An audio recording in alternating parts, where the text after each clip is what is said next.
Hi, I'm Dr. Jay Shetlin, and I'm here with Dr. Matt Peterson, and we're talking about degeneration and arthritis and kind of throwing out some myths that are out there. So, Dr. Peterson, what do you tell your patients when they ask you about arthritis or spinal degeneration, that kind of stuff?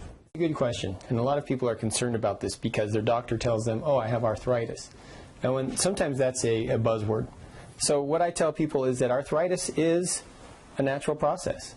We all have some degree of degenerative changes. The thing that I focus on for them is how do they keep it from getting worse? And some of the things that I encourage them to do is exercise regularly, eat good foods, and see your chiropractor. Posture has a lot to do with it as well.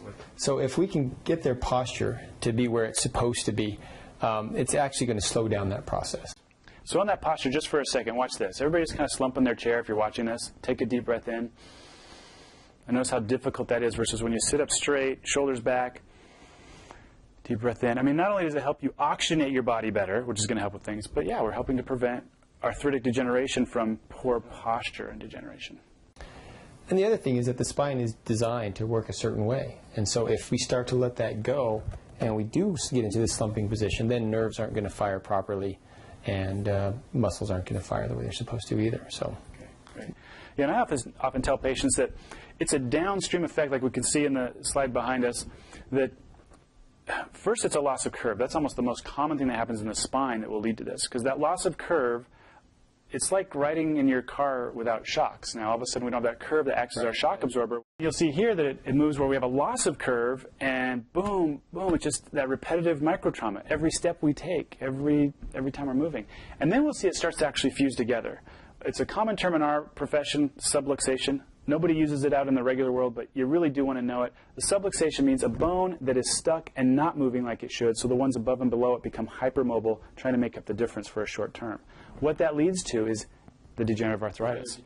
Yeah, if it's not moving, it's not getting its nutrients. So another key phrase to know is motion is life. That's why it's so important to stretch, exercise, and get regularly adjusted. You're right. Yeah, and you know, this is actually very similar with surgery. So for those of you guys that have had surgery out there, the best thing, or if you're slated for surgery soon, the best thing you can do is find yourself a good chiropractic physician afterwards. So 8 weeks after that surgery, like we see this one that's fusing together from subluxation, a surgery is no different. It's fusing that spot so it's not moving. Now above and below are going to start to spread that arthritis because they're not moving properly. But if you can get that adjusted periodically, eat right like Dr. Peterson talked about, a little exercise, you can save yourself so much misery and help that surgery to last so much longer before you have problems.